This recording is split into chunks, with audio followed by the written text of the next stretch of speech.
Good morning, everyone. Welcome to another edition of Pep Talks in the Morning. My name is Michelle Davis, and I am your guest host today, while our lovely chairman, Felicia Holder, attends to other duties with regards to the Progressive Empowerment Party. Joining me today is a soldier, a colleague, a friend, Akil Camps of the North Hub. He is the North Hub leader, and he is someone I greatly admire in this party. When I joined the party, I remember seeing the dedicated work Akil was putting in, and he was just such a great example for me today. So I am so privileged to be joined by him. Good morning, Akil. Morning, Michelle. Morning, Trinidad and Tobago. And thank you very much. You bring a smile to my face this morning. Yes, Akil, I haven't had the pleasure of Mm. doing the show with you or even being, co-host together. So I am so delighted. So when the opportunity came, I said I have to get Akil because I know you are so knowledgeable, and just like, myself, you are so passionate about, this movement and what we are trying to bring to the people. So how is it going in North Hub? How's everything there? Well, as good as could be. I mean, we've been doing a lot of drive-abouts and stopping and meet with people. And the whole issue everybody shares, they want something different.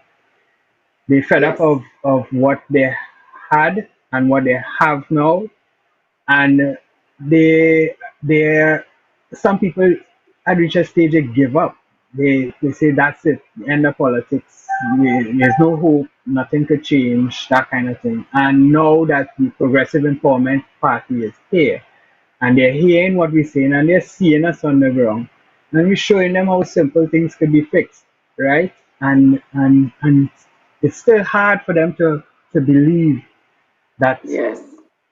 could be fixed, but I mean, it will take some work, it will take some talking, and I wouldn't say convincing because I mean the plans and policies fairly straightforward, and once you open your mind to hear and to vision it, you will see that it's simple. You just have to want to do it, right? What? Exactly. And it is a desire to serve the people, like Akil, as we always mention in the Progressive Empowerment Party. There are solutions, ladies and gentlemen, to fix this country. I was down in Icakas on Sunday, Akil, and you could see literally Venezuela because it's just 7 miles off the coast of literally from the village of Icakas.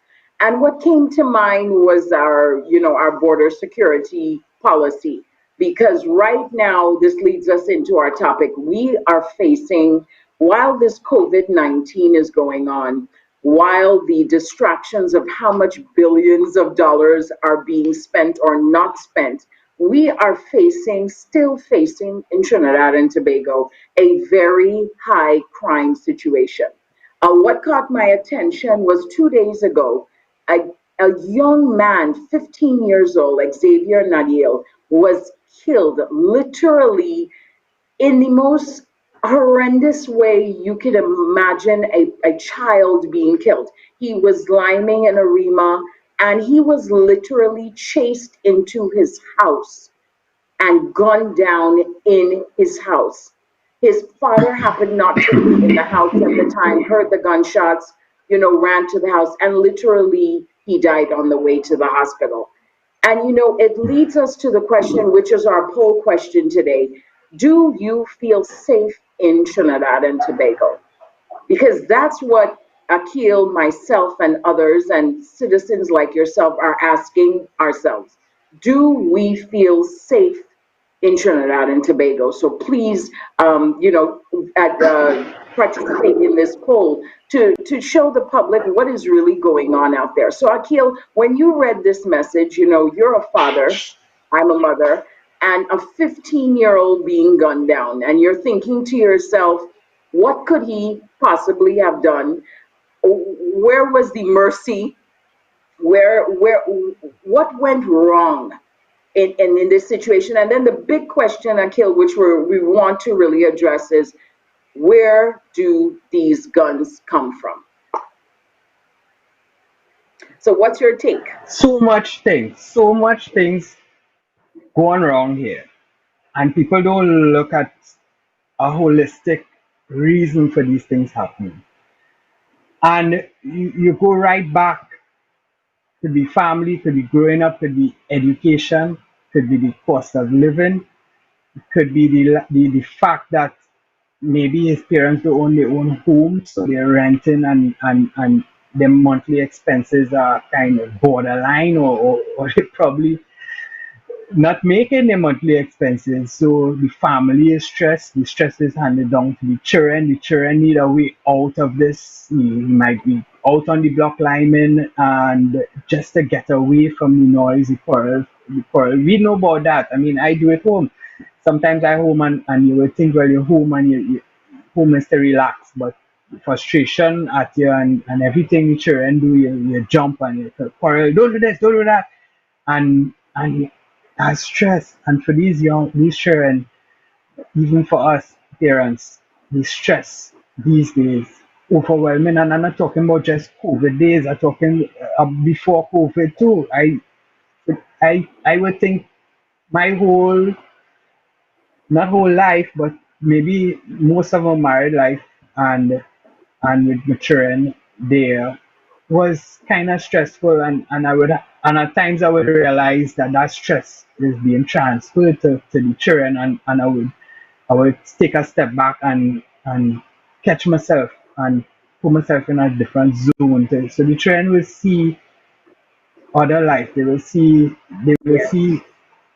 nicer living basically, but most of the time it's an illusion, right? We would hide things from them and just to keep them in the dark, and not to. And then, well, that for my children, they were lucky. I did that. Not all parents might be able to do that. They. I might have thought that I in a bad position, but there is parents out there that worse off, right? Right. So what would happen to these children? What they have to go through? How do they mentally block or ride this wave without, because your mind builds creates an avenue to save your soul in a kind of way. You some people daydream, some people, I don't know, they would just move away and get involved in other things to take their mind off of the frustration. But I don't know, everything just ridiculous. Everything. But And Akil, the question is, does a 15-year-old deserve to die that way? You know what I mean? That does a 15-year-old deserve to die that way? I mean, I agree with you because there are so many stresses. You don't know what the societal situation was. You don't know what the home situation was. But did a 15-year-old deserve to be gunned down? I mean, chased and gunned down. It saddens you to even think of it. really, huh,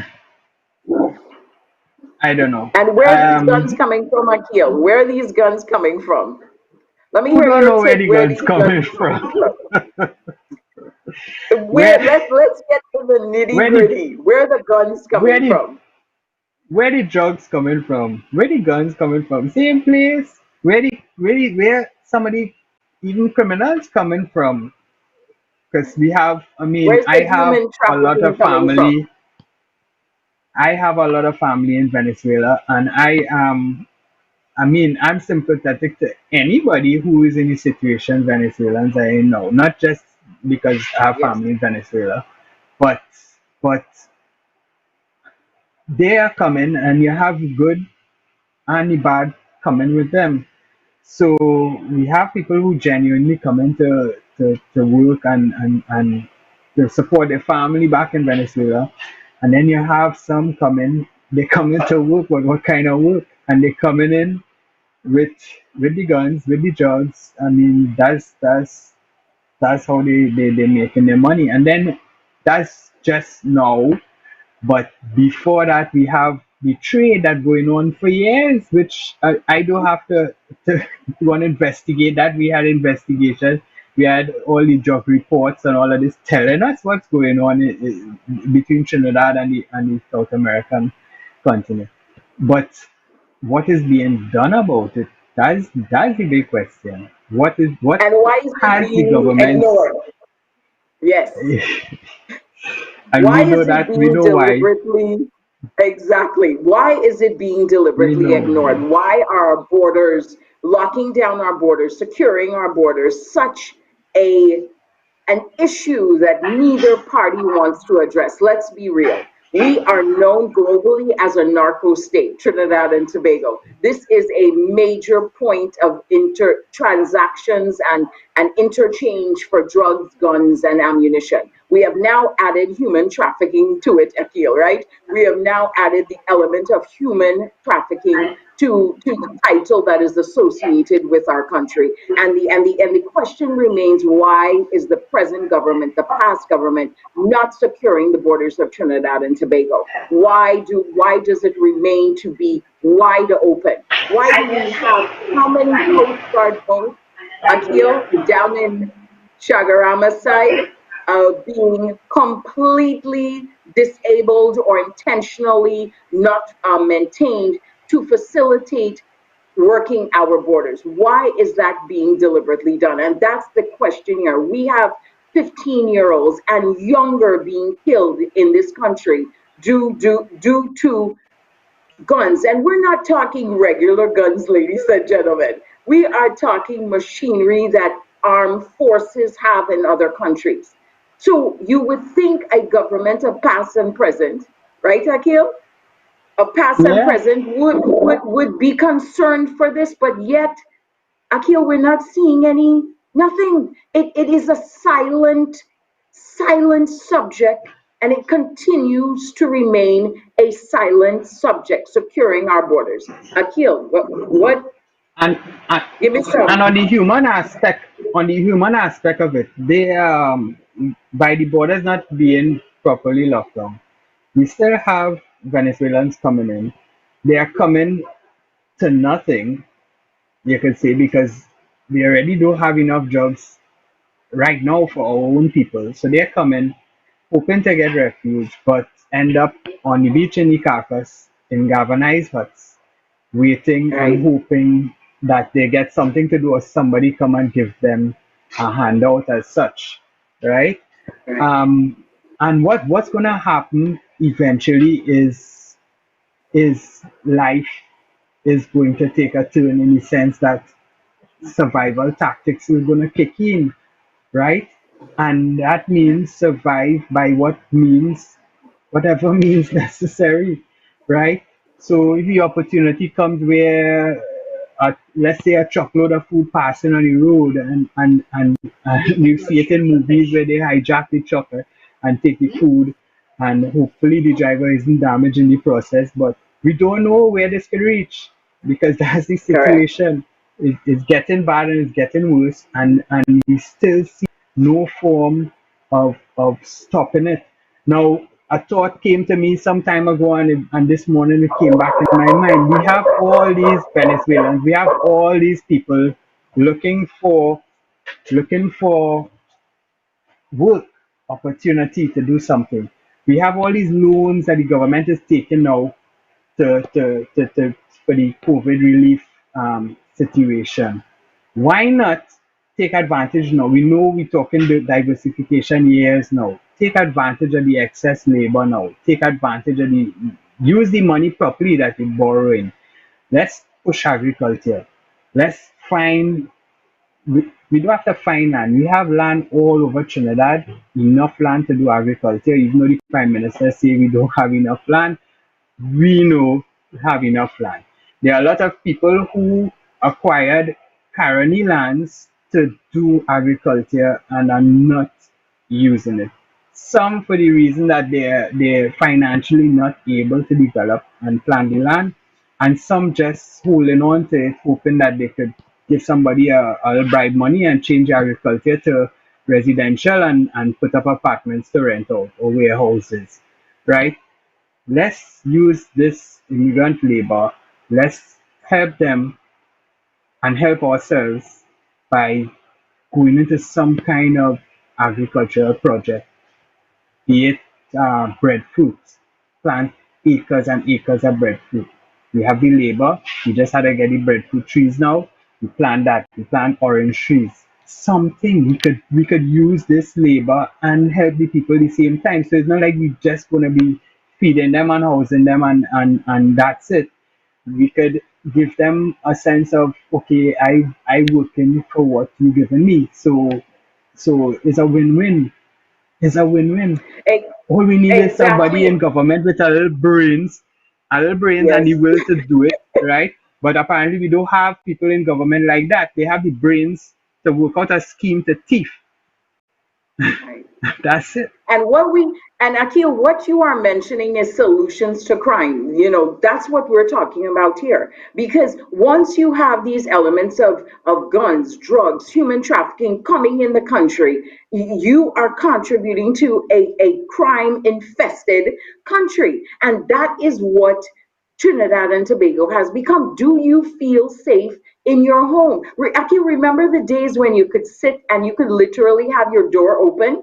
I remember coming to Cedrus my entire childhood, my entire adulthood. I've lived in Trinidad half my adulthood, and we left the door open. And now you're more aware of the door. You're now more aware of the gate being open downstairs, whereas that was not the issue. What we are talking, Akil is saying that you provide solutions to reduce crime in this situation, but part of it is you have to secure the borders. You have to provide. The dogs are going a little crazy, but you have to provide some element of solution, and that's not what we are doing. So, Akil, which leads us to the next topic of with the crime situation. We had a gentleman yesterday killed after he made a harassment complaint of being harassed by the police. So again, we are dealing with another crime infested situation. At the Progressive Empowerment Party, we have a policy that addresses cleaning up the police service, right? Because we know that is needed. We know there are crime elements in our police service. That is part of the problem that we are facing that contributes to the crime. But Akil, elaborate on that story because I know you have first connection to it. Yeah. But you said something a little while ago. With respect to the crime, leaving your doors open and that kind of stuff. Um, the thing is, I remember a long time you would see police on the road or you as a child and you would run, hey, officer, officer, how you going? No parents telling the children whether it's police or strangers, the same thing. Come, come, come, come inside. Right? Because we don't know who we could trust. I'm not saying all police are bad or corrupted or involved in wrongdoing, but there are some, and there is proof in the past. We have gotten proof that a few police well are corrupted. We see Gary trying to clean up on that aspect. We see him trying to clean up on the criminal, the bandits, not in police uniform aspect too, but we bounce up these incidents where we hear stories. Now we get two stories when these things happen. We get stories from people who witness, and then we get stories from the news media, what is told to them by the police, right? That incident with the guy, he made a report like today, and then the following day, three guys appeared and killed him. And the police, actually, what you're seeing here is not the same guy. This report you're watching here, was from Billy Toussaint in Cameron Hill, going over Maraval there. Billy was an ex-victim of questionable circumstances, right? He was involved with a land dispute with a police officer, and he had to make a report. Now, Billy is actually family to my wife, and I know him personally because a few weeks ago I actually gave him 10 trays of celery to plant because I know he's a hard worker.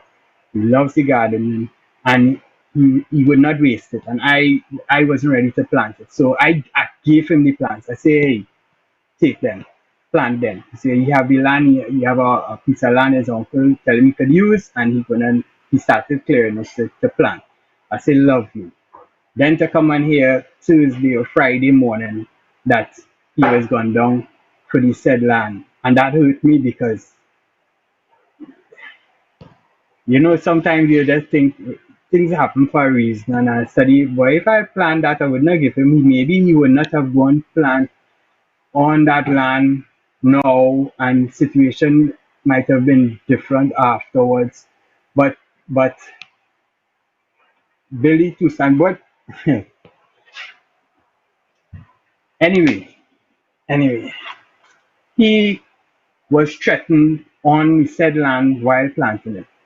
He was threatened, his son was threatened also, right? And he came up by us, did some work for my brother-in-law, and he was telling him the situation. He got advice, go to police complaints and make a complaint because this thing sounds serious. Which he did, thank God he did, because if he did not do that, it would have been word of mouth who say them say she say thing now, and maybe nobody might not taking it as serious as you taking it now. Now a lot of people know Billy and know what they claiming he did, he's not capable of. Not anybody could do that. He is one person wouldn't do that. Too much love. Too much love, Michelle. You meet anybody meet Billy on the road. Hey, it's like family.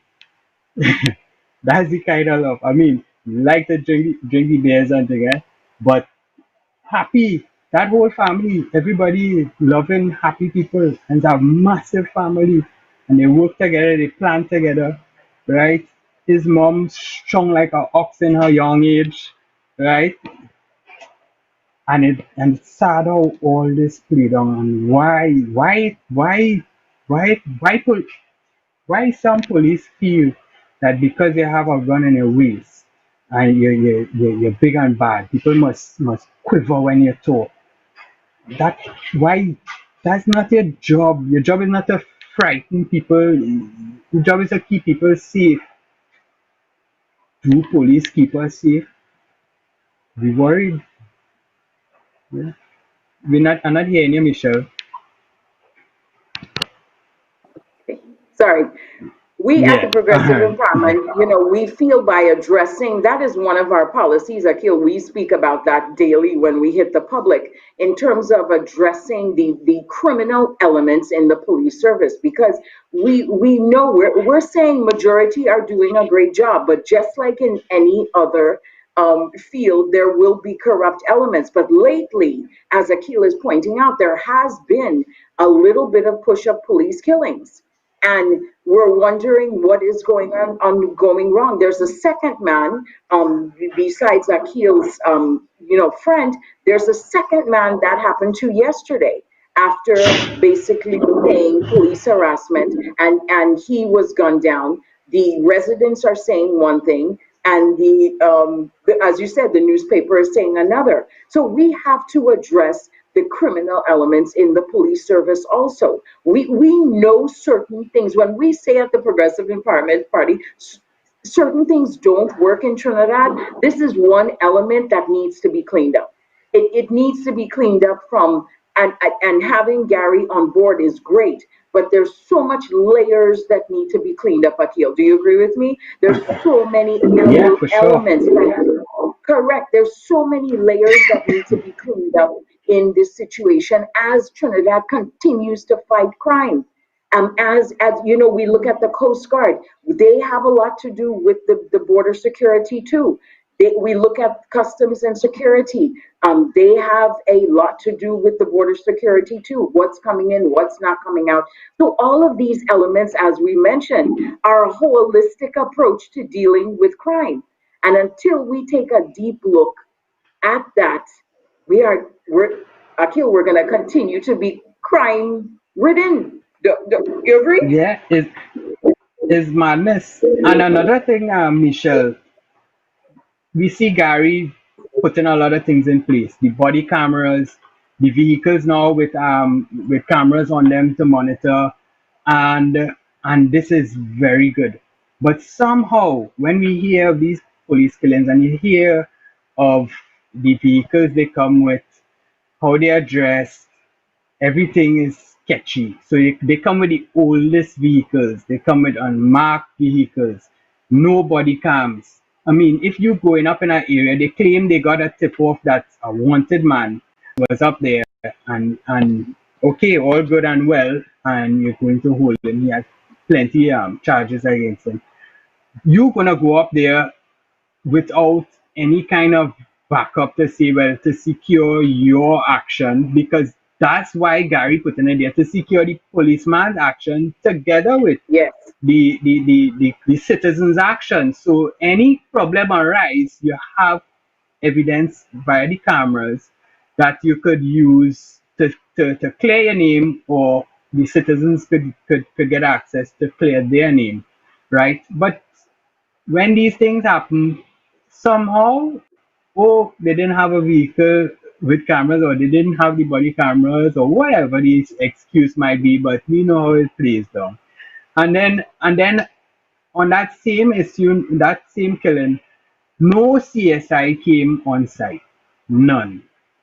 Now, I don't Right. know if it's law that when there's a murder or death, that CSI must be on the scene to take evidence, whatever, for the same reason, to keep the policeman in the clear, or if the police is corrupted, to convict them, or to deal with them, punish them, right? So no CSI came the said day or the following day. And then you have a report now where what happened after they shot him, they wrapped him up, threw him in the vehicle, and went with him to the St. James to the St. James Hospital, right? Then they came back the following morning to search for gun. Now, if you, as a Mm, police officer, go on a scene and you are shot behind, you shoot, and okay, one guy gets shoot, everybody else scamper.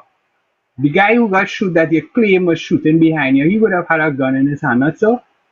So if you yes. shoot him and he was shooting at you, the gun would have been right next to him.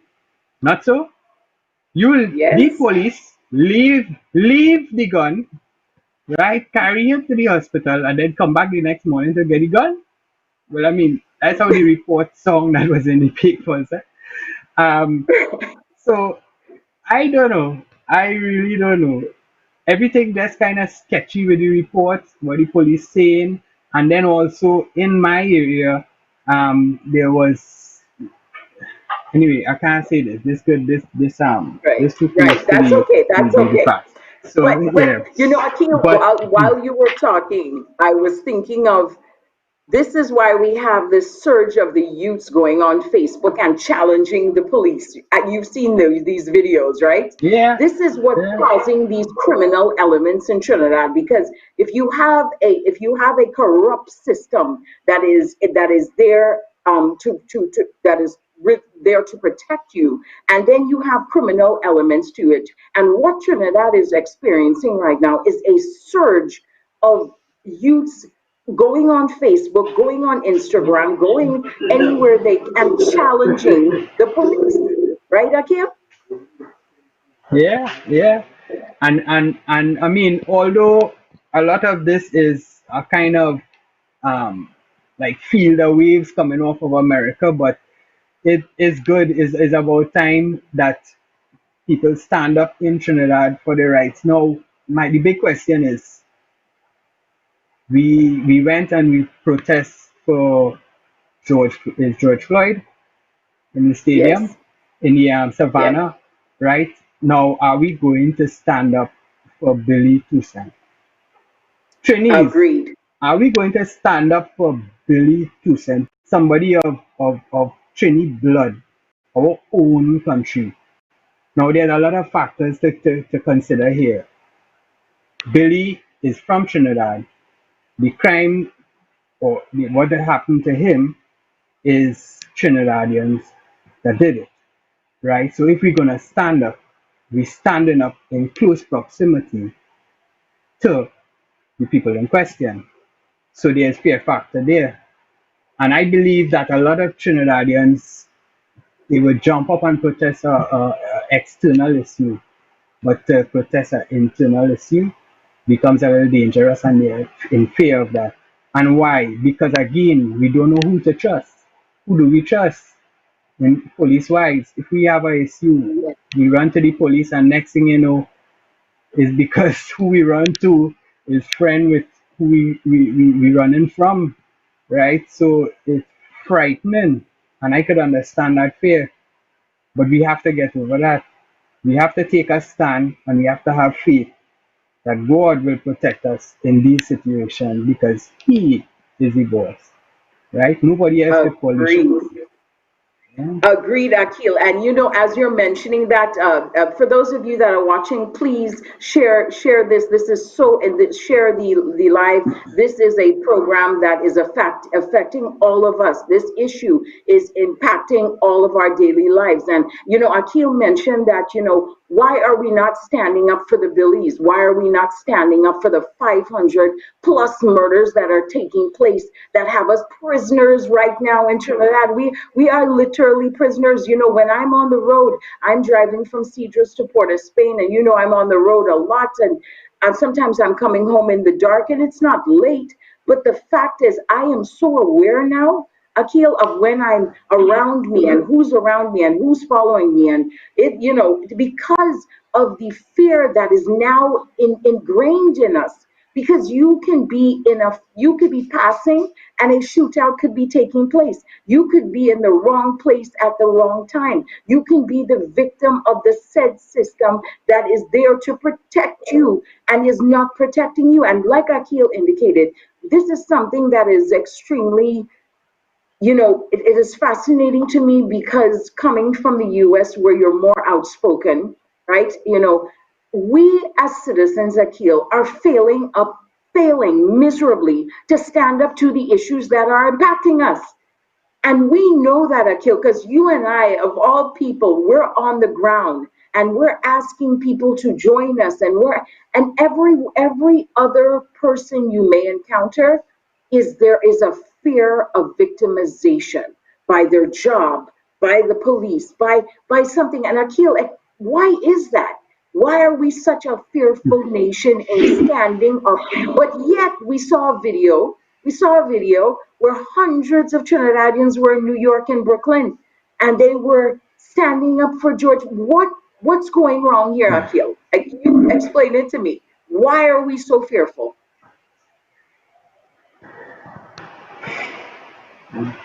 Yeah, I don't know.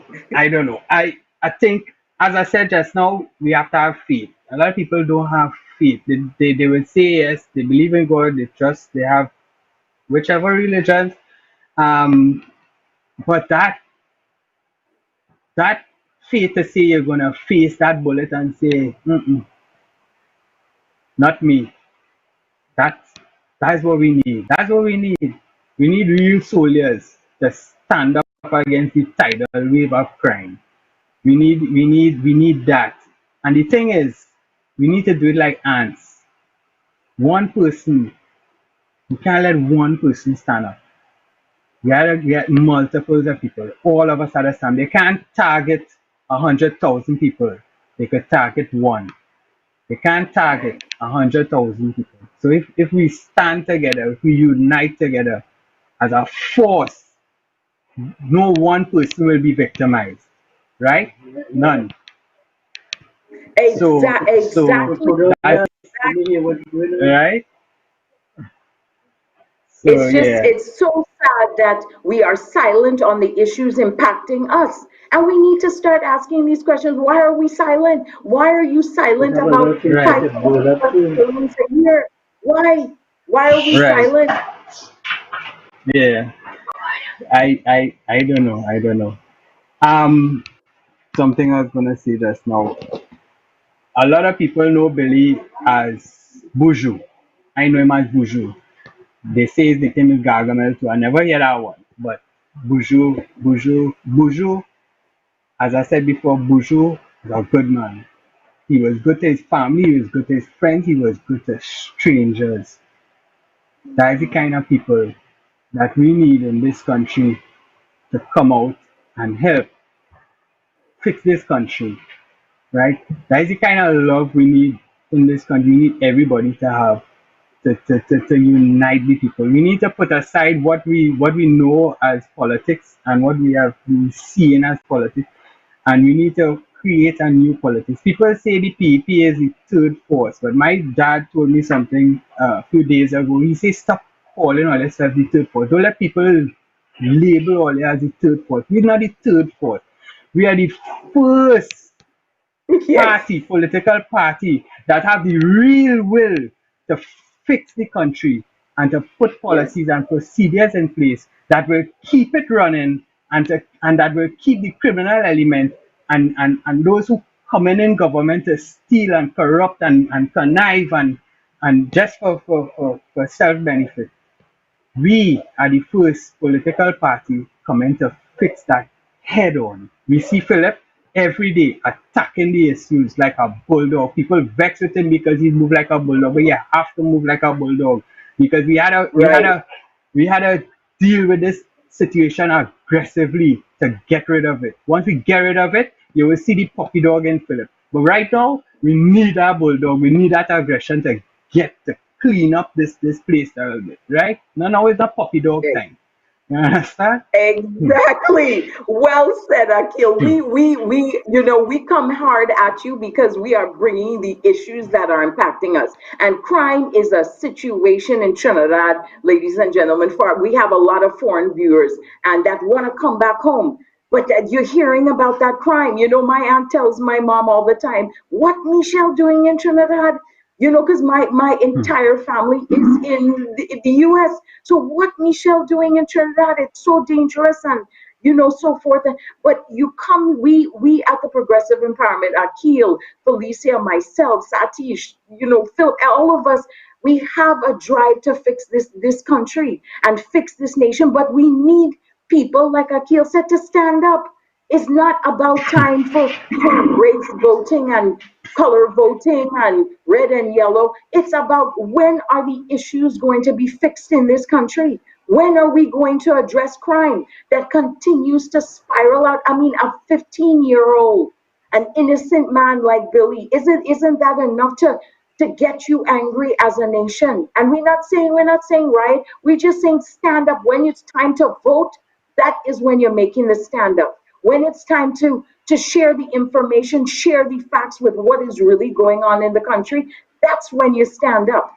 Because the criminal element in Trinidad is making life extremely hard, Akil. It is making life, and you don't want to go out. I'm a woman. It is fierce. I've got to the point where I minimize. Can you imagine that? Minimize errands because of that fear of going by myself. And if something happened, what am I going to do? I had a guy T-bone my car, and by the grace of God, Akil, I escaped.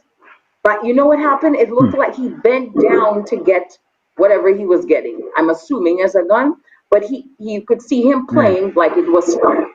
And he had my car locked in, eh? And Hmm. I just put the car in drive and he realized I was willing to crash the car. And it was pretty brand new at the same time. So he realized, Hmm. wow, she's gonna ram into me. So I am preparing to crash my brand new car because I realize he has some type of weapon he coming for me. I put my Yeah. hand on the horn, Akil, and Hmm. that saved my life because it brought attention to him because we were in an isolated, not isolated, but the parking lot was empty. But can you imagine, Yeah. Akil, your wife, your sister going out?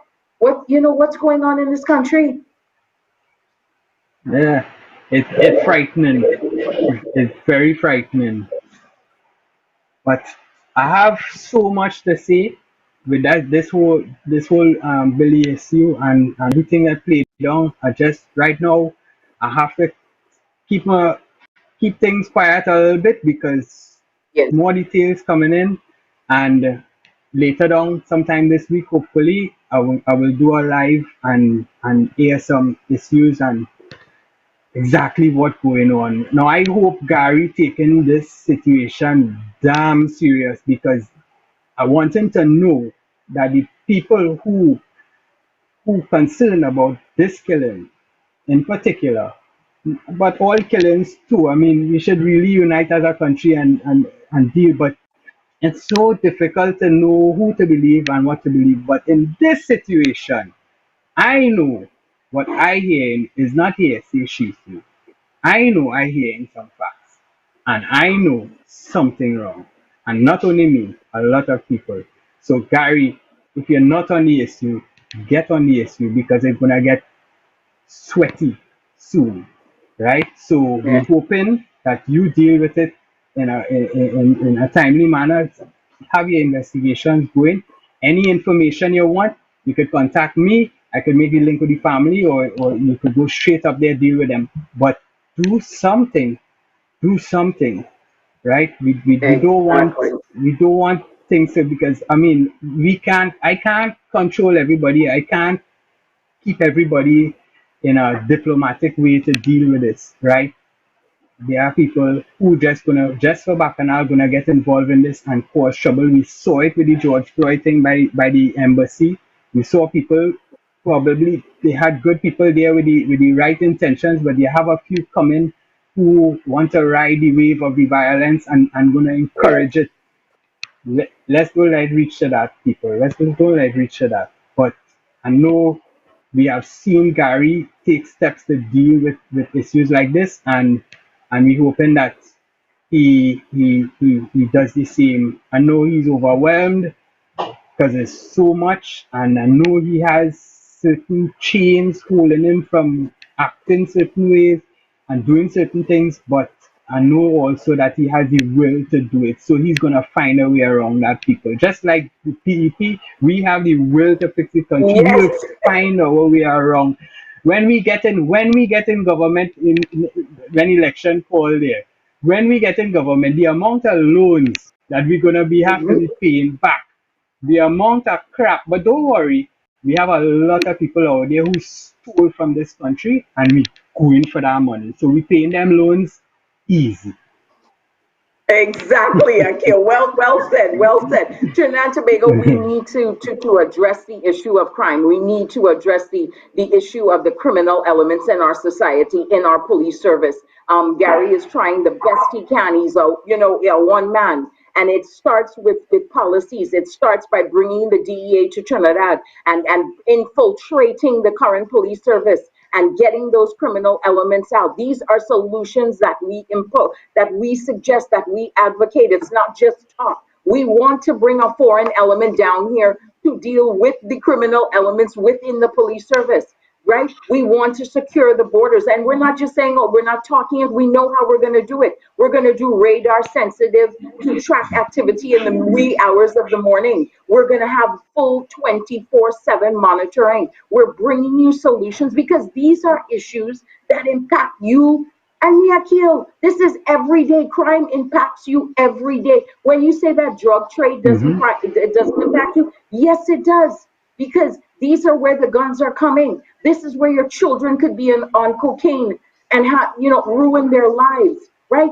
Human trafficking, and as we're talking about these policies and the solutions, Akil, I wanted to mention because you brought up the Venezuelan issue, but there's another component to the Venezuelan issue, which leads us to our next topic. We we heard 2 days ago, 3 days ago, that we're giving an extension to the current Venezuelan migrants that are here in Trinidad, right? They've been granted till December 2020. But the question remains, and the Prime Minister was asked, what is the plan after December After. 2020, right? So, according to the United Nations, we are under an agreement, a national global treaty through the United Nations, right? There is a human rights element that Trinidad could be possibly guilty of. Because just as Trinidadians go to New York, go to Canada, there is a humanity aspect of it that these countries have to some degree ensure um, their safety, their Healthcare. livelihood. They just cannot disregard them. So, Akil, the reason I wanted us to talk about this because what is the plan? What is the plan after December 20th? Have you heard anything? But you should realize by now this government operates by VAPs. What is the plan when they decriminalize marijuana? Who allowed to sell? Who has license? Where do you buy a seed? Where you buy a seedling? None of these things are law. So you could have a plant on you, and police could come and say, hey, where you get that plant? Where say a partner give you? Where your partner is? You pay for that plant? Right. Yeah? we, you're allowed to grow, but everything's so vague. Policy and performance by VAPs. You quarrel, people Yes. complain, they jump up. Okay, we're gonna do this. What happens after? Nobody After. knows. Are we gonna, Akil, I was asking a friend yesterday. So, okay, so we're estimating, I think the figure we were given was 15,000, but you and I know it's way more. So what happens after December 20th? What do? You just say everybody go back how they came, which is via boat. So, I mean, there is a humanitarian obligation, Akil, that the country is obligated to through the United Nations treaty, through a global Hmm. treaty, right? Through a global organization. And the question remains that what are we doing? What is the plan? And he could not answer that question. In the article he was asked, and he totally just said his answer was they've been extended through December 2020. But the question was, what is the plan afterwards? Right? So But we but we remember allowed he them to met come in, but what are we gonna do? remember he met with Delcy Rodriguez to discuss this issue with with Delcy's people here and COVID and also the whole migrant issue. What was that discussion about? Nobody knows. We had to ask Casper the ghost who was in the room. Um, but they still they know that we still have people coming in daily. They know the problem, the situation is growing. They know that things are already tight funds wise to deal with our own people, right? And they know also they're obligated to see about these people and make sure they don't die on our hands, right? Right. Now, now they depending on on the public, on private citizens to be nice and to care for your fellow human beings. And they come with even with the renting, they ask landlords, lenient, employees. They ask all the things that they should set plans and processes in place. They're asking us. They form a 22-man committee to work out the go forward plan out of COVID, and then you're asking the public for advice to send advice. What we hire you first of all, we hire you to do that job you hire the 22-man committee to do. And then you hire the 22-man committee to do that, and then you're asking the public to send advice to you. What the hell all you know? What are you really doing? Exactly. Yeah? No All you only know plan, to no go and plan borrow money, whatsoever. borrow money, borrow money. Yeah? You're borrowing a set of money, more US to help to improve the housing of low income people. But how that gonna work out? Where you gonna how you working that out? We don't even have a good social, properly staffed, functioning social development unit to say, well, they know already who are in dire need and could immediately call out how much ever names these people have to get fixed up because they are the worst off. They don't know. So you're gonna depend on who gonna get up, come out of the house, come to the constituency office if the MP is there or if somebody is there, and then go on their knees and beg, please, please, please, Mr. Minister, please, please, I need some money to fix my house. I'll do anything for you. I'll vote for you. I'll vote for you. That's what they want. They want you to come begging them. And they say, okay, okay, I'll think about it. I'll vote for you.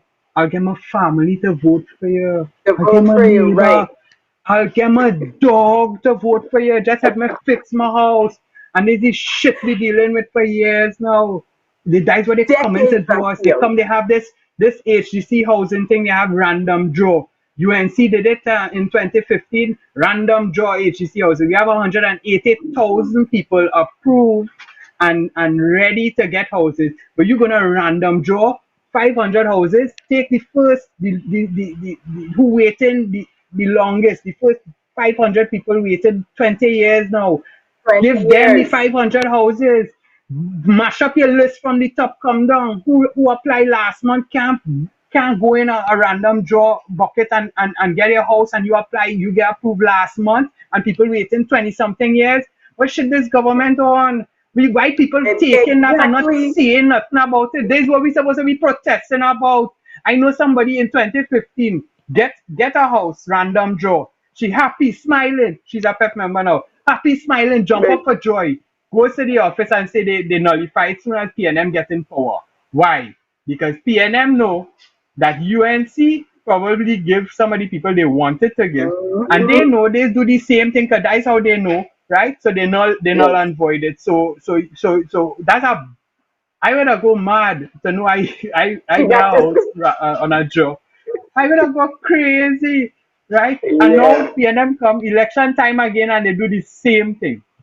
Same This thing. US, how much million they borrowing for the low income housing? Why they didn't borrow that in 2016 or 2017? As soon as you come in 2016, they should have borrowed that money and help the low income people who need a little Right. assistance. No, you wait till now, months before election is due, to go and help them. Why? Because as who it was say we have a 9-day memory. Yeah. Exactly, Akil. And we're going they to forget, so they we are going to forget about 50 million US. The previous administration, Akil, as you said that, took out 120 US million months before election in 2015. So we didn't forget that either, right? And that still cannot yeah. be accounted for. You keep hearing crazy stories. And again, it was for the people, for infrastructure and for flooding and for this. And then you're hearing, no, it wasn't approved. And you're hearing all, but why are loans being allowed in an election year? That is the question. We are asking you, ladies and gentlemen, why are loans even being allowed? But what we are trying to say here, there is no plan for the future of this country. The Venezuelan situation, they still are not on top of it, despite it being a year now. It is a year. It is a year because it's going to expire in July. It's been extended through December, and there still is no plan on how we are going to deal with this humanitarian crisis, right? That is what we are saying. And how does that impact you? It does impact you, right? Because all of us are impacted. We know as citizens there is more than 15,000 Venezuelans here. We know that. We know that, and we know it like with any other country that accepts migrants, the US, Canada, England, they have to be absorbed into the system. So what is the plan after December 20th? Why do we continue with open borders? Why do we continue with no policies that address criminality? Why do we continue with a governance, past and present, that have no real plans, like Akil said, to address the situations impacting us? And that's what we need to start asking. Where are the solutions? Where, I have a Akil? solution. Where? I have a solution. Straight off of PEP policies, as you see. We lock down the borders as of tomorrow, right? We lock down especially the southern coast there. We take a head count of all the immigrants in the country, and I'm not talking about who gets the ID and whatever. We talking about all, right? Now we go into agriculture, as I say. We get the land, we fast track that, clear the land, and we start to plant. Let's look for, we might benefit now, 10 years down the road, we will benefit. We planting long term, right? So we utilize the extra labor we have, we feed them, house Yes, them, they work for us, they still make a $2 they can send home, right? So we utilize that labor.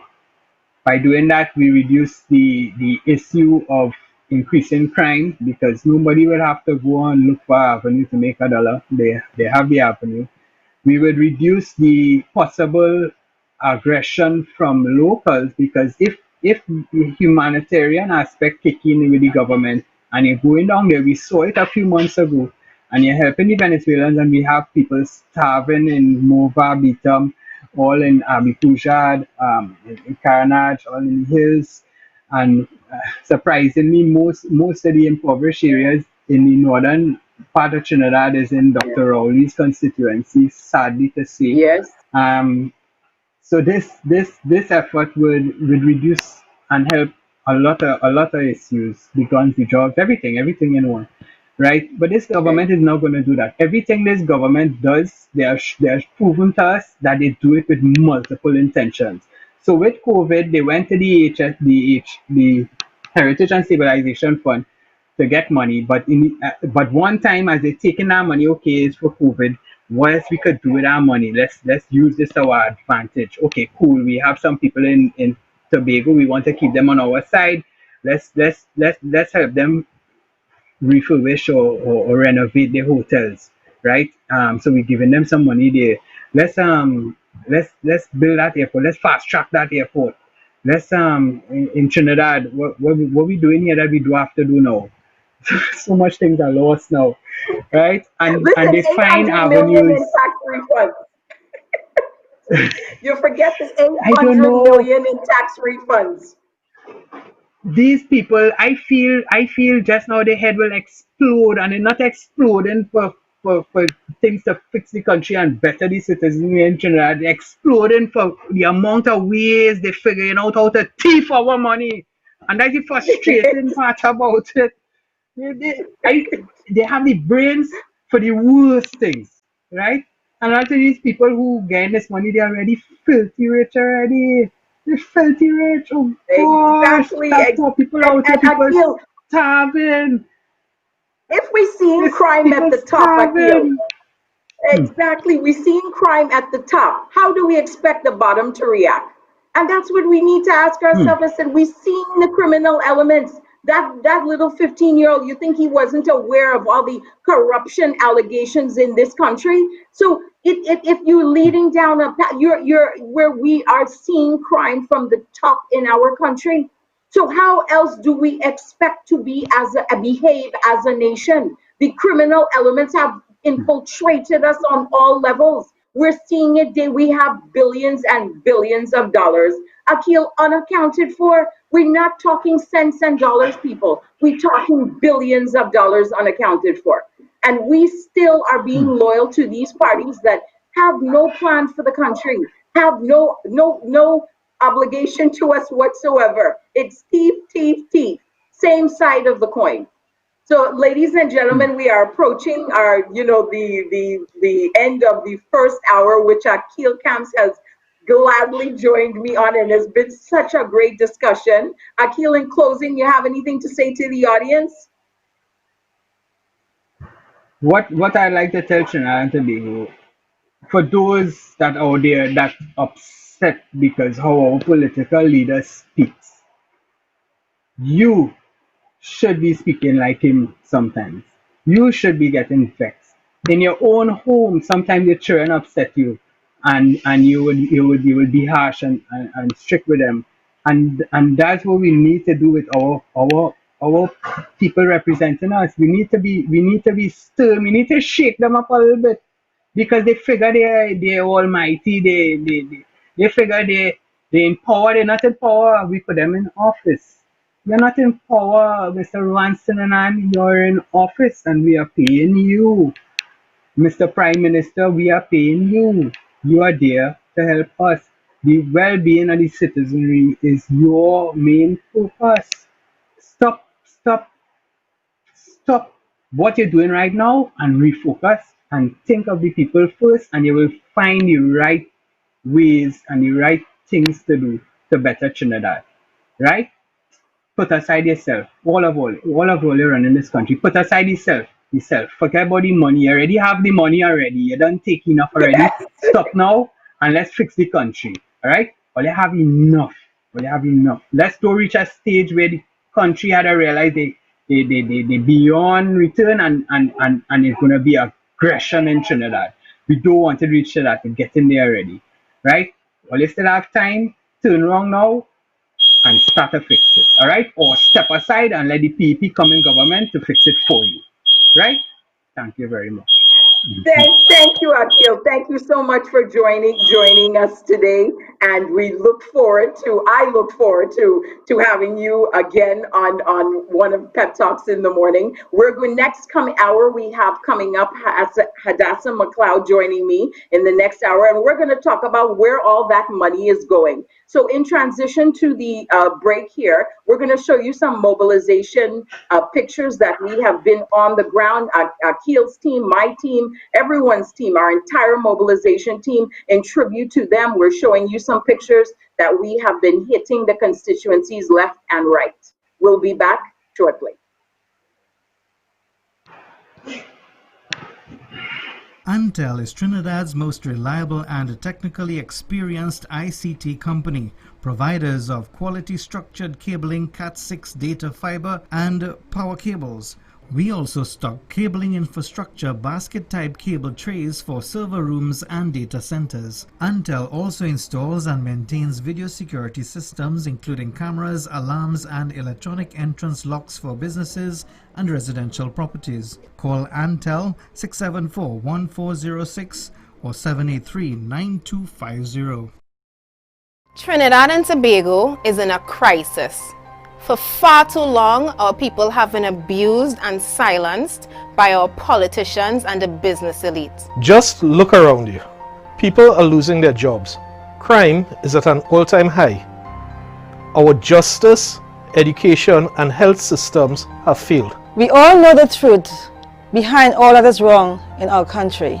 Corruption is destroying us. Billions of our dollars are being looted by a small group of business people that use our politicians to divide and distract us. So they can take what they want, leaving us with no hope for a better country. All of this is because we've never had leaders who seek the interests of the citizenry as their first priority. I am here because I'm not taking it anymore. I am here because I am not taking it anymore. I am fed up of politics as it is in Trinidad and Tobago. It is time we elect leaders with the backbone and the love of our people to go after the corrupt, evil elements in our country, hell-bent on serving their own pockets while we suffer. And it is time that we as a nation take a collective stand against wrongdoing. So we are making a plea to the nation to rally behind us. Because our freedom of speech is being threatened by those who don't want us speaking out on these issues. A man that I greatly respect is one of those leaders fighting for a better country. His name is Philip Edward Alexander,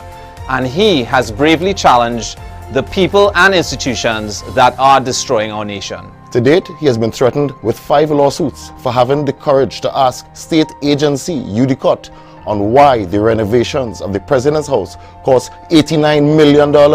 When experts in the field have estimated that that job should have never crossed 20 million. Where did the rest of our money go? We refuse to stand by and allow any agency to use our courts to try and silence and punish Philip or any other citizen of our country for trying to seek the truth. If you're fed up of corruption and want to be a part of real change, support Philip and the Progressive Empowerment Party in this fight. This fight is not for him or us to bear alone. It is a fight for you, our loved ones, and our friends. It is a fight for the future of our country. You can help by making a contribution to Philip's legal fees and help him and PEP expose the truth and shine light over the darkness of corruption. Go to our website at peptt.com, click on donate, and see all the ways you can pitch in. There is hope. Our country can be saved, but we all need to stand together. My name is Felicia Holder, Chairman of the Progressive Empowerment Party, and I support Philip Edward Alexander and the PEP. I support Philip Edward Alexander and the PEP. I support Philip Edward Alexander and the PEP. I support. I support. I support. I support. I support. I support. I support. I support. I support. I support. I support. I support Philip Edward Alexander and the PEP.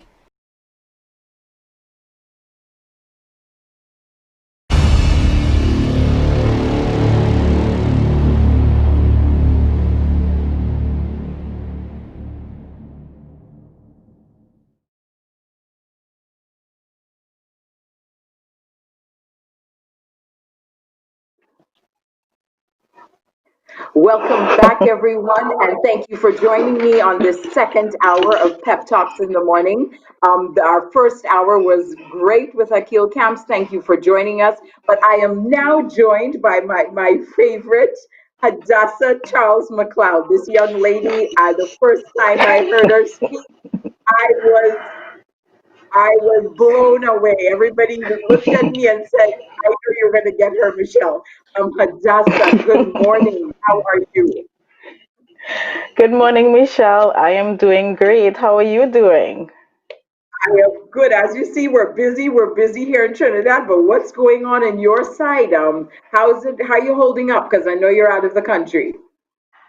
I last night I was lying in bed and I was wondering, wow, I wonder if this is my fate. Will I never be able to come home? But other than that, I'm doing okay. Luck is on my side this morning. I could only do the show for 1 hour because I have two babies that I'm babysitting, but they seem to be Yes. cooperating so far. So let's see how far we could get. Right. I understand if you have to run away. I'll try to cover as best as we can. But Adasa, as you know, in Pet Talks in the Morning, we try to bring and we bring the citizens the real issues affecting Trinidad and Tobago. We at the Progressive Empowerment Party, we are out there for change. And the latest and the greatest of a series of spending, we have now taken, Hadassah, a $50 million loan months before election. That is the equivalent of TT 338 million. And just to give you an idea, the audience, the Inter-American Development Bank has approved a US $50 million loan to improve the living conditions of low-income households and invest in urban spaces in Trinidad and Tobago, right? So there's so many questions, as with our other topics, there's so many questions on this. Why is this loan being taken literally uh, months before an election period where nothing can really be facilitated that fast in Trinidad? We know it's not going to happen. And what about the government's position? Their position is to secure the citizenry. So where did they fail? Why is this housing not available through an HDC initiative and through loan programs? So there's so many questions. But Hadassah, you and I were going over the article, and I wanted to see, what do you think on this? Because the minute you see it, you just think of an opportunity for more money to disappear into the hands of who knows. Yeah, well, it always appears that way, Michelle. Unfortunately, it always seems like we're being gouged and looted. It always feels that way. But I was thinking while I was in the waiting room to come on to this show, I'm wondering if the heavy spending that takes place right before an election, if it's deliberate. Because at this point, I believe the PNM know that they're not going to be reelected. And I'm wondering if the amount of spending that takes place is so that the new government, the incoming government, is so drowning in debt that they become inefficient or ineffective in any plans so that I don't know, the PNM will say, well, okay, we didn't win this year, but in 5 years we will get back because we have screwed things up so thoroughly for them that there is no way they're going to be able to make any real difference, any real change, because the country is now straddled in debt. I was just thinking about it, and I'm wondering if this is deliberate because we know we know that nothing has taken place in the country for the last 4.5, 5 years. We know that, but now all of a sudden we're seeing all these projects popping up. A lot of money is being spent, or they're giving teachers money to hold. You hold this, and we're doing this project, and we're doing this, and we're doing that. And I'm really hoping that the people that Trinidad and Tobago are looking on and they realize what is happening. But to get back to the issue at hand, the $338 million loan from the IDB. And I'm thinking, at a glance, it might be it's a good initiative. I like the idea of it. I like where Yes. it is going. But again, I have to come back to, why does this have to be a loan? Why is it that a government has to resort to a loan for housing or housing improvement for its citizens? Because it would mean then that there are no other sources of revenue for the economy to do things like this. And it just shows you that the government does not have a plan. They don't have a clue. The only thing that they know to do is to incur more debt and to make life more daunting and difficult for Trinidad and Tobago. Well, well said. And it's so it that what you mentioned at the beginning. Oh, but audience, if you want to call in, please call in 314-8429 to contribute to our conversation. Talk your talk, what's on your mind? Again, 314-8429. Please feel free to call in as we continue the conversation. Hadassah, I thought the same thing. I think it's deliberate incompetence that is basically driving us to take these loans to make it further hard for the incoming party, because we are so used to failure in Trinidad and Tobago that that's the norm. So we keep next administration, the public is awaiting to hear, well, they stole, so we can't do. The previous party stole, because that's what we've been hearing for 5 years now. How much the previous administration stole. We can't even get past it to do anything in this country. And the previous administration did the same thing, right? They accused the other administration, and so it goes. So nothing gets done. But the question is, ladies and gentlemen, it says for urban development, right? So we know these are the areas that are income challenged. But what happened to 50 years in Lavantil? What happened to 50 years in Morvan? What happened to 50 years in these areas that have been on the decline as long as I know myself? As long as I've been going into Port of Spain, I know Lavantil exists. I know Morvant exists. I know Sea Lots exists. What happened? Who was thinking of these areas 50 years now?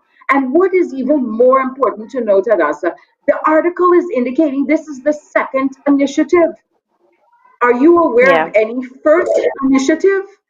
Are you aware of anything? I said I would ask you.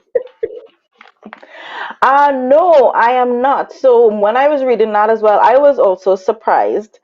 And I wondered if it was a case where monies were borrowed, and they said, or they claimed that they were going to do this and they were going to have urban development, etc. And then, of course, that didn't come to fruition. Yeah, but I'm not aware of any. I would like to be proven Right. wrong, eh? So if anybody can Me call too. in, Yes. and let us know, identify a period in our history when this was done, we'd be really grateful. Um, but I don't know of any, no. Exactly. That was my first thing reading the article. Where was the first initiative? So we have another set of millions, hundreds of millions unaccounted for. Again, if someone is watching, please prove us wrong and please tell us where the first initiative was done, because we are at the Progressive Empowerment Party for urban development. As Adasa indicated, it is a great initiative, but the issue remains, where are these millions going to? Where are they? Why isn't our $60 billion budget benefiting the citizens of this country? That why are we taking loans for anything to fix the road? We have to take a loan when we Ministry of Transport has a 5 to 6 billion dollar budget a year. Why are we taking loans for urban development when there are hundreds of millions of dollars allocated to HDC and they could have done such initiatives? Hadassah, that's the question, is it not? Why are we taking loans? Because it goes right back to that there is no plan. Like, so today, right, I am really struggling because I was talking to a family member who, she watches this show and she says, well, I find all you guys do is bash the government. right? And you guys should, put forward ideas and whatnot. I say we do. I say we do. So today I'm trying to be balanced, and Yes, I'm trying yes, to be fair. But all of it is so infuriating, and it's really very maddening because, like I was saying, it proves that there is no real plan. There's no plan to stimulate the economy and to get us beyond this point.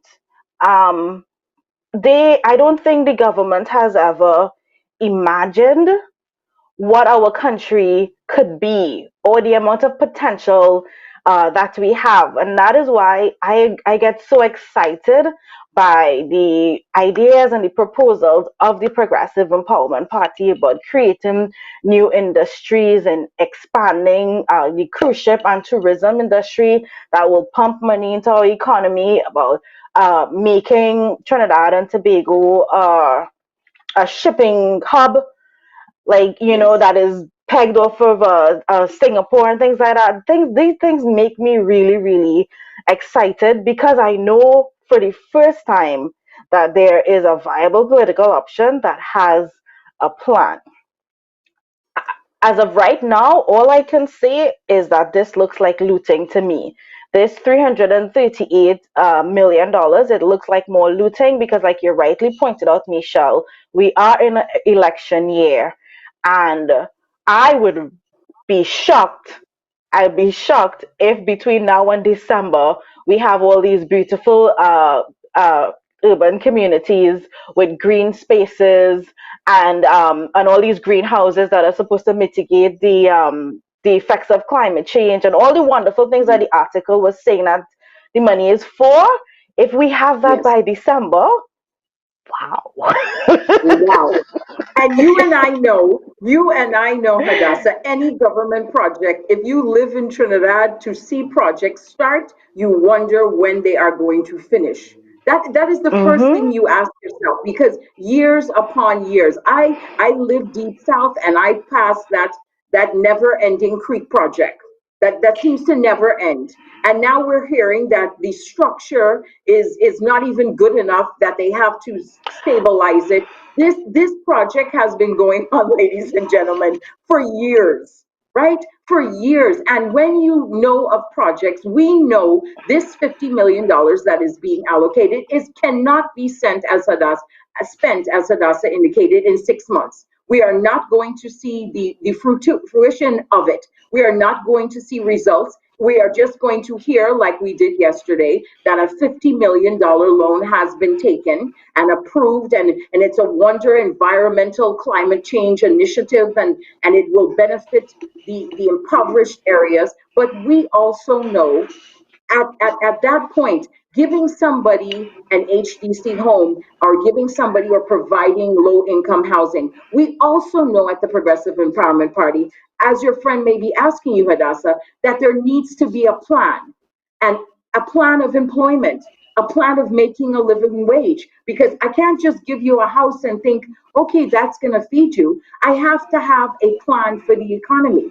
And what we are approaching is saying we need to generate jobs. We need to generate labor intensive industries that will benefit the citizens, that will benefit these low income households. But yet we continue to see money unaccounted for.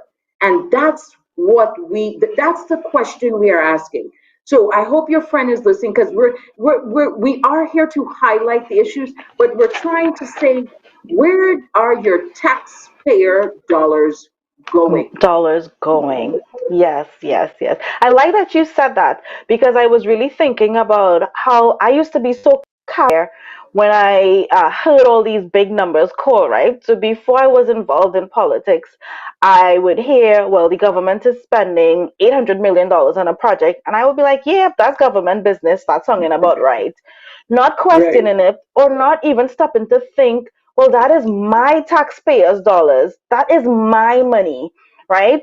And that I should have a vested interest in how this money is spent, why it is spent, and we should be demanding transparency. And we have been too cavalier. We should not just let these figures go over our heads and say, well, yeah, the government just doing what they have to. If it is at the end of the day, it is not trickling down and having a positive upward effect on the life of a, a citizen. If it's not doing that, then it is all in vain. And what it means is that it's going to cost you in the long run. It's going to cost me in higher taxes, Yes. or the country itself is going to be in debt and things are not going to get done. So we will continue to have bad roads and bad healthcare and whatnot. We have to take a vested interest in how our monies are spent. Exactly. And that is where you start deep diving and using, just questioning on the superficial level. You don't even have to, but where is the money going? Now this brings us to the famous topic. I think you and I kind of touched on it last time we met, was also with spending the infamous COVID $6 billion budget, but yet we can only account for $934 million. Right? That I Googled and I Googled and I looked and I researched and I sent you, when was the article dated? That's May 12th. That is the last record of accountability. And so far, we've only spent $934 million of a $6 billion budget. Of the $934 million spent, 800 million were VAT refunds. Did that benefit the citizens, Hadassah? Yeah, well, I I'm feeling so boxed in today because I'm trying to be so politically responsible, right? Yes, and I admire this. You remember when they were giving out hampers and they came under heavy criticism for the contents of the hampers. And then all of a sudden, this video appeared on Facebook of this, well, PNM supporter who was boasting on her government because she got all this beautiful produce and bountiful groceries, right? And I'm like, whenever the government does something good or pretends to do something good, they're always so quick to rush to say, look what we have done. I have not seen a single person say, hey, I get my grant, or this government is amazing, or whatever, whatever, whatever. So for me, that to me is an indication that if persons were successful in getting it, they were very, very few, and not enough to say that it has helped those who really needed help in these tough times. So yeah, the question remains: where did all this money go? And we're reading the article, and it says they wanna. I have it here on my list. WASA supposed to get money, and Caribbean Airlines because they were not functioning, so they supposed to get, is it 550 more million or something like that? VAT returns, VAT bonds to the tune of $3 billion, and then the article ends, and that should be how we spend the $6 billion. And I'm like, no, no. Now is the time you're supposed to take out your telescope and your magnifying glass and look to see, okay, so where did all this money go? Because no, at the end, like I keep saying, if it is not helping, or it's not doing what it was supposed to do, which was supposed to alleviate the financial pressure and burden that the citizens were under. If it has not done that, then it looks like another reading. Exactly. And we want to say, of that $6 billion that was publicly announced, that was indicated, it was the COVID relief budget. 13 million to this date has only been spent on relief grants. So what does that tell you? Was the priority the citizens? 13 million. And yesterday, just to back up what you were saying, we were doing a walkabout in San Fernando East. Shout out to a lovely gentleman if you're watching. He had 6 children, Hadassah. And he said He was so welcoming to speak to us because he sounded like a pepper. He asked the relevant questions. And he said, up to now, Miss, I cannot get that $1,500. And he said, I have a family of 6 children. And he brought out his wife for us to meet. And he said, if I had depended on that, Miss, my family would have starved to death. So this Yeah. is what we are trying to highlight. Of $6 billion, we like you said, I am on the ground practically every other day for PEP. I have yet to hear someone say they got that relief grant. The rent grant, remember the rent grant, Hadassah? That Oh yeah. is like a dead topic. That's part of that budget that was sold to us, and it made the package look so good. But to date, they have not released a budget that has been allocated to the rent reimbursement, which means nothing has been done in that regard.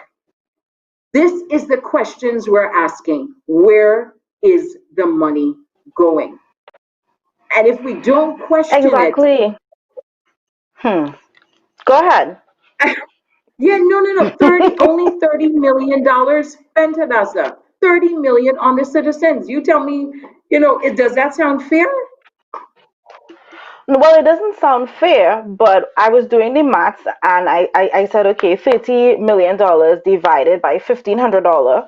That is the cost of one grant. That Right. would be 20,000 people. I'm like, where are these 20,000 people? If I could see 1,000 of them, I'll be like, okay, well, maybe it's getting there slowly but surely. But Michelle, in my new role as PEP membership online coordinator, I have had the opportunity last couple of weeks to talk to citizens because I'm reaching out to people. And it has been bittersweet because I've been falling in love with my countrymen, recognizing that at the core we are beautiful, sweet people. But I've also Yes. had to hear a lot of horror stories and a lot of heartbreaking stories. And even one with this young man who he has a 10-month-old baby and he's looking for work. He said he applied for the grant and that was not fruitful. And he's saying that he's made to feel like a stranger in his own country, trying to find work, and he is not being considered over the Venezuelans because, of course, well, for construction and things like that, they could pay them less so that our own Yes. citizens are being looked over. So the situation is really, really dire. And it Yes. it's it really is scary. So it really has highlighted to me how much the government has failed us. They have failed us, and in a human way, in a basic way, they have failed us, and I know that I cannot do this for another 5 years, and I'm really hoping that people are starting to wake up and they're starting to see and they're starting to question how things are done and really, really want to make a change. I just really so Yes. stumped. I Yes. just got lost in my thoughts then started to feel so sad.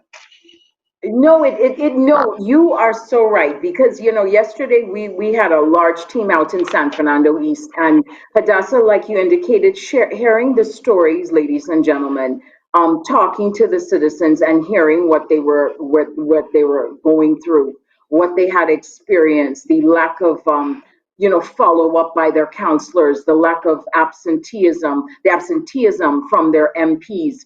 When we went into a die hard area yesterday, and I am so proud to announce that when we left there, I think all of us felt jubilant. We were welcomed. We weren't, I think one person shunned us of the hundreds of homes that Oh we wow. passed and gave out because people are starting to realize you can't say I am not into politics anymore. You are Yes. politics. We are living politics.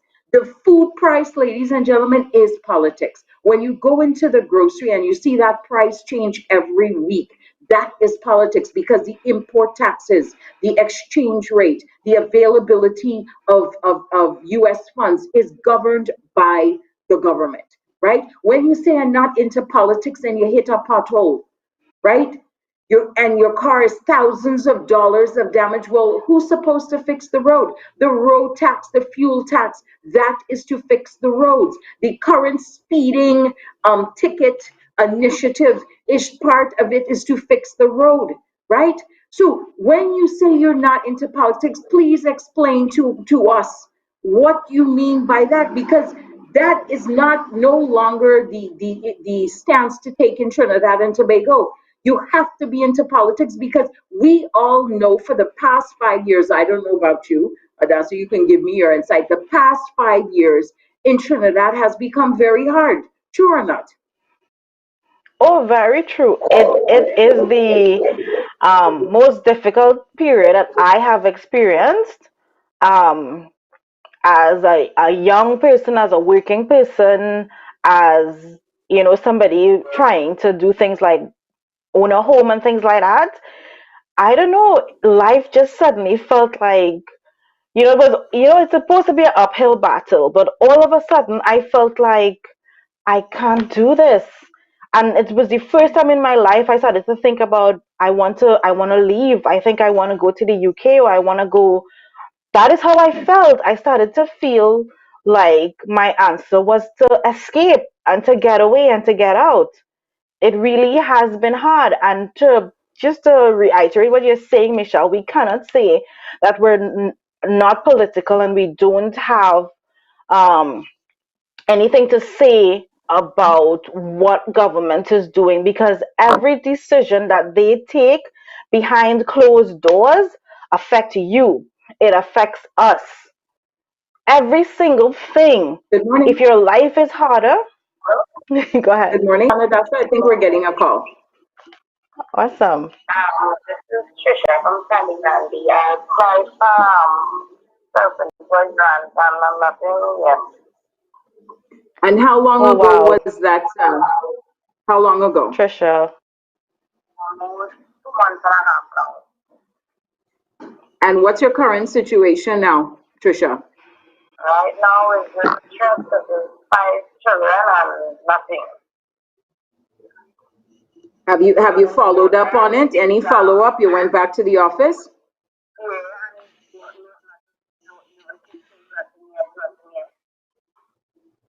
Yeah, that. Right now, one of my daughters, she has sickle cell and it's going up and down. Wow.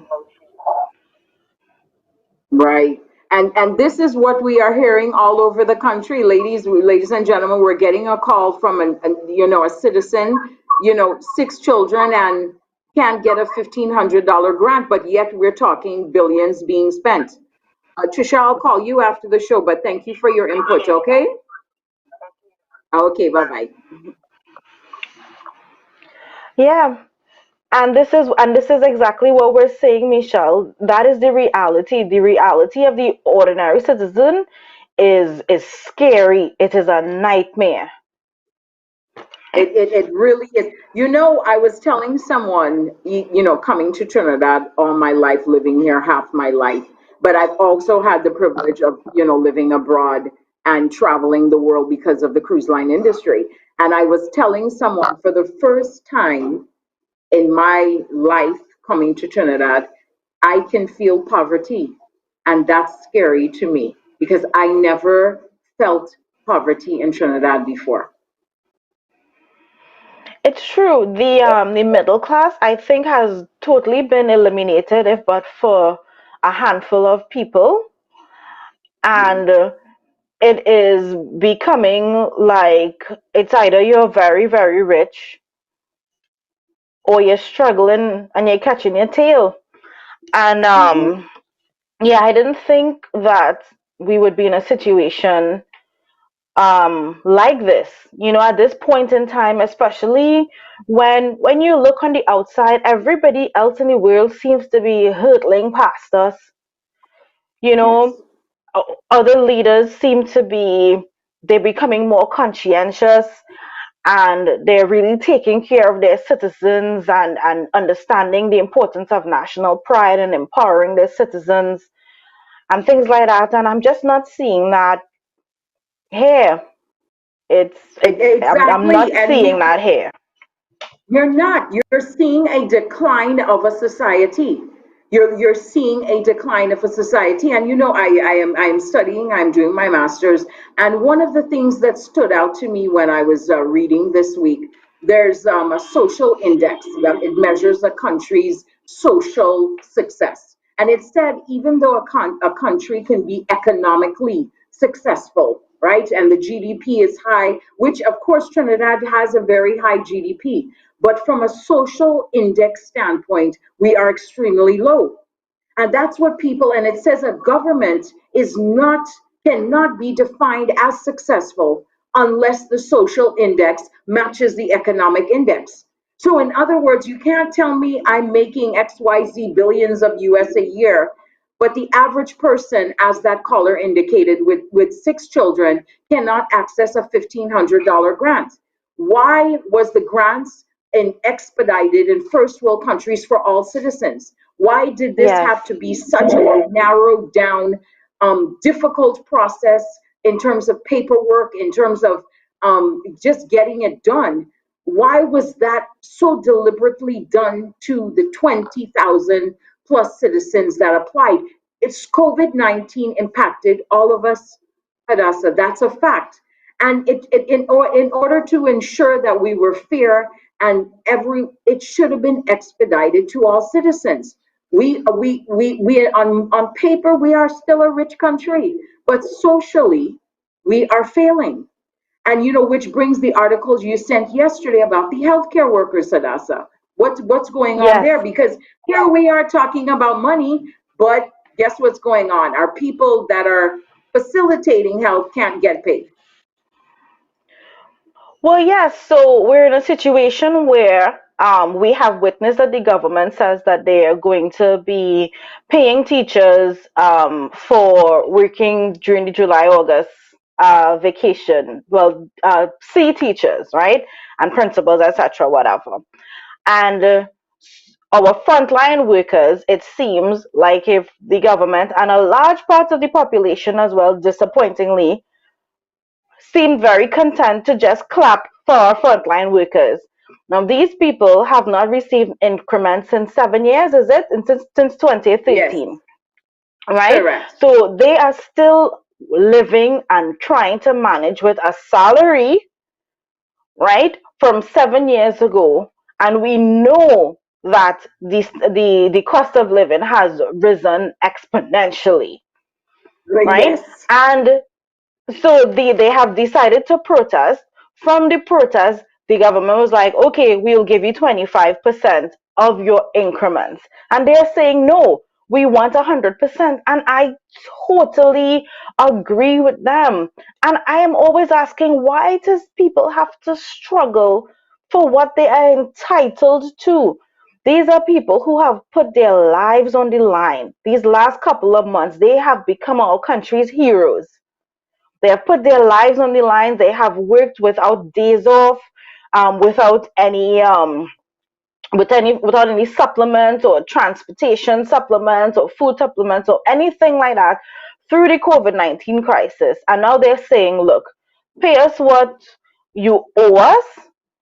And the government is saying, we'll give you 25% and the rest of it thereafter. What does that mean, Michelle? Exactly. And why do we have the money to facilitate the astronomical figure we spent on the Red House, the cottage, the president's house? Why wasn't this priority? This has been pending for 7 years now. Why wasn't this priority to get these citizens' salary up to date? And we continue to hear that from several fields of that work for the government, that they are still in negotiation for years and years. Do you think people in your lifetime you could work in the US and a company owes you back pay and a salary adjustment for 7 years? That is unheard of. In the US, when it is announced a 3% increment will be given for the incoming year, The next paycheck, 2 weeks, you see it active. There is no such concept as back pay. That is dysfunctionality to the highest level. And we need to know that doesn't exist in other countries. That concept of back pay and waiting 7 years for salary negotiations, but yet we can spend $2 to $3 million on art. We can spend 944 million on the red house renovation, which was not priority because you and I are not going in that red house. So it doesn't benefit us, right? Why was that the priority? We can waste billions of dollars being unaccounted for, but our healthcare workers, we cannot find the money. We have to say, okay, you need to wait again. And what's going to happen, Adasa? The next administration, well, the Progressive Empowerment Party will pay it, but the next administration would have the excuse of, we didn't promise that, right? So the cycle is going to continue. Yeah, it's just ridiculous to me that you have worked and you have decided, okay, I'm going to become part of the workforce, I'm going to be a law abiding citizen, and I'm going to do my due so that I can take care of my family and I can take care of my house and raise my kids. And then after you have worked, they're like, oh no, yeah, we'll just give you 25% of increments. This is not even to say they're up to date and they are now demanding a raise. It's not that. They're just saying that because it's every single year you have to adjust salaries based on the cost of living, and it has gone up, and they're asking for that. It's just ridiculous. It's backward. It's disheartening. It Michelle, I always say this, don't I always say this, that I always feel that at the core they don't really want to help people and take care of people. Yes. So we we always have do. money to do all these big material things and buildings and stuff like that. But when it actually comes to taking care of the people, there is always an issue.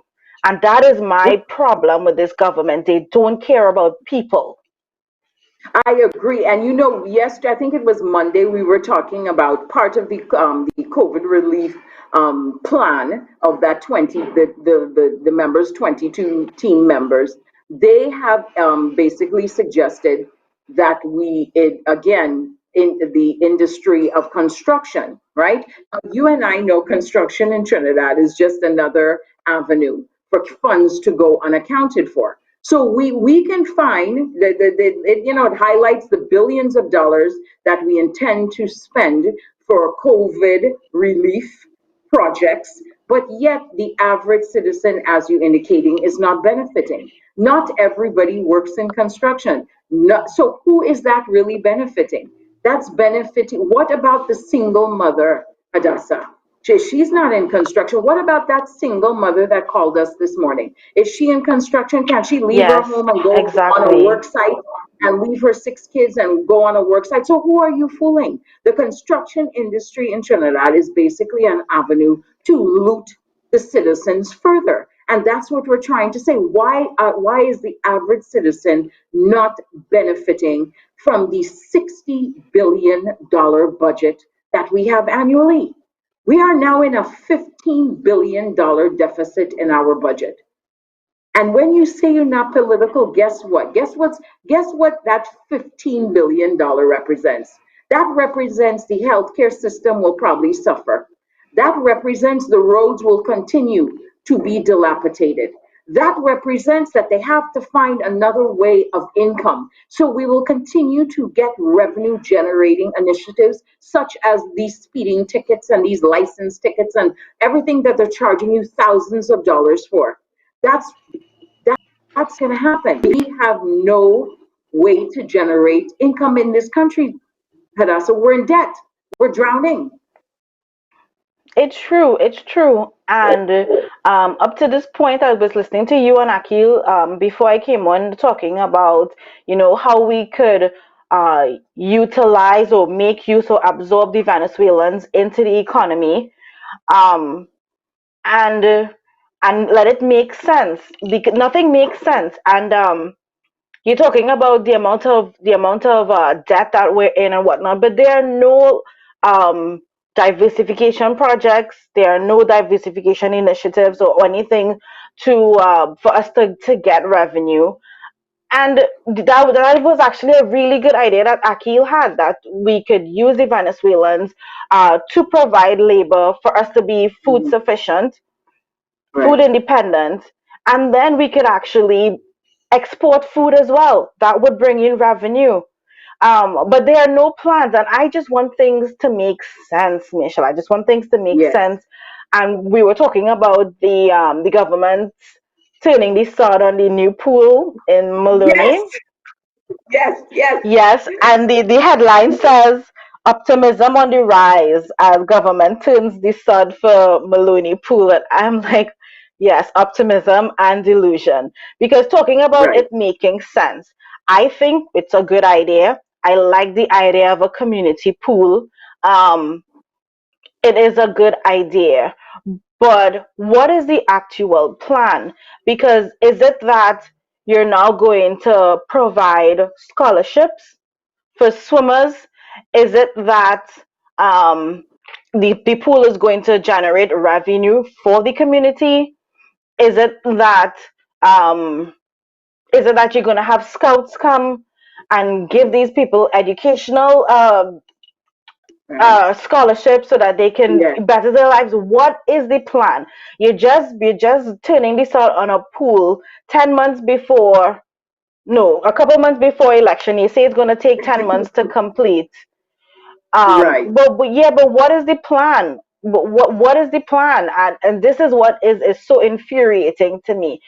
So everything looks good. The shell of it always looks good. But when you dig deeper, you have to ask, okay, so what is it going to cost now, the government, to maintain this pool on a monthly Yes. basis, on a yearly basis? And if you don't have a plan in terms of making sure that the citizens are uplifted or they really get something beneficial out of it, then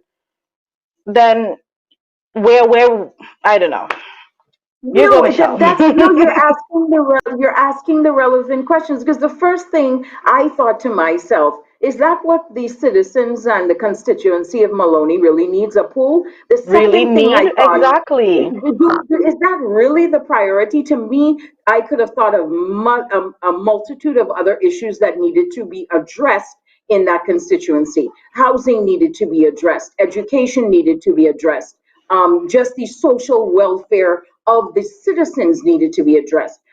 Job creation needed to be. So, what were they going to do with this pool? And then the second question, as all of us know that live here in Trinidad and Tobago, that pool is not going to be maintained. It's going to start off very hot and sweaty on the topic, and it's going to be woo and wahs, and but it's not going to be maintained. So we're going to look a year down the road, and we're going to probably see it as a moss pit, because that's what it's going to end up being, a moss pit. They're not going to maintain it. They're not going to upkeep it. Anyone that has a pool knows it is money to upkeep. And just like other projects, other buildings in Trinidad, we do not have a record of maintenance, preventive maintenance in Trinidad. We do not have a good record of that. So, Adassa, what's going to happen? What are they going to, a year from now, like you said, is there a training program that's going to be implemented? But again, there are too many social issues. Where was the other pool? The other pool was in Laventil, and they did In the same thing Laventil, there. yeah. Hot and sweaty. You still, to this day, have not heard of what the plan was. You haven't heard of usage of the pool. You have not heard of a program that has proven to be effective for the citizens. I am positive, without saying, without doubting that what I'm saying, I believe the citizens of Laventil have more on their mind than a pool. I believe they have more to think of than Yeah, going to swim. exactly. And it feels like it's just a plaster that they're putting over a festering sore. And they're not really addressing the issues that are affecting these people. And what is really sad is these are PNM strongholds, huh? Yes. And they are treated with such scant courtesy. And a couple months before the election, with everything that these communities need, they will say, here, look, a pool, right? And to me, all that will serve is that, okay, so the young people will have somewhere to go and de-stress a little bit or get away from the insanity of their realities in these communities. It is not serving a greater purpose. There is no, you understand what I'm saying? And it's Correct. like you're saying, You're on Michelle, target. there's so many other ills that need Yes. it's just things like getting the young men away from crime, providing job opportunities, and not just a URP job. We're talking about jobs where there's upward mobility, where they can actually create a career and carve out a future and a life. None of Yes. these things are being addressed. It's just a plaster for so it's something to hold until the next 5 years after they have been so scantily dealt with for the last two. Exactly, and you are so right. I mean, yesterday, just to give you an example, I walked up to three youths, right? So the guys in the group looked at me, they stayed behind me, because everybody was very cautious. Don't leave me, because I walked up to these three youths and they were as sweet as a button to me, no disrespect. And I said, listen, I am walking for you. Because you are the future to guide Trinidad. I want to retire soon. I want to live a very quiet life, but you are the future. And I was so proud of them because when I started bringing up technology and I started asking them relevant questions saying, don't you want a career in technology? Don't you want to be first world driven? Don't you want trades that will benefit Trinidad? And I started to explain to them that, we want to advocate trades that will benefit Trinidad also, but also benefit them, have the opportunity for them to get higher learning education and skill set. And Yes. I asked them the question, are there any opportunities for you? And all three, I mean, they surrounded me at this point, right? There was about three or four, and they surrounded me. And I said, are there any opportunities for you? And all of them almost simultaneously said, no, miss. They said there is no opportunity for them. They felt lost, they felt neglected. And by the time I had this less than 5 minute conversation, Hadassah, you could see the eyes light up. I told them Twinkle in read the the policy. hope. Yes, I could yes. see because I made sense. But what we are trying to say, we have money for everything else, and we're wasting money. A Yeah. pool is not going to assist Lavantil. A pool is not going to assist Maloney. You know what a pool is going to? A job is going to help them. Earning a living wage is going to help them. Having a community that they can be proud of, and that's what we need to realize. That is where we need to start realizing the critical aspects of where we are failing in Trinidad. But Hadassah, we are almost at our, oh my gosh, Oh we are my almost at God. That's we have amazing. so much to talk about, but in closing, give me your intake because you're the youth Hadassah, you're the future of Trinidad. I really want to hear your aspect of it. The thing about it is I don't live far from Maloney. I actually live in Red Hill. So many Okay. times I have to drive through Maloney to get to the highway, so that I can go to Port of Spain or wherever I'm going. And I have started to tell people, you know, we need to stop thinking of, oh, that's Maloney, and they just in gangs and drugs and war and whatever, whatever, whatever. Because I have been able to see these people really for what they are. I am driving through and I realize that if these people have the opportunity, if they are taught how, they can flourish because even in their circumstances, I see there's this guy who he has this beautiful fruit carts, and all these people come out and they sell their polori and they sell their pies and they sell their burgers at night and whatnot. And it's a little vibrant community. And I realized that if only they're given an opportunity where they could actually own a real home and they could have a yard and just opportunity really. And I'm thinking, if I can see this for Maloney, I can see this for everywhere.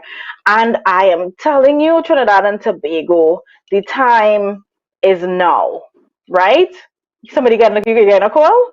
Well, I am getting a call, but caller, I have to decline the call because we are getting ready to close, and I do need to give the poll results. But next time, please give us a call. But yes, you're right. Continue what you were saying. Yeah, the time is now.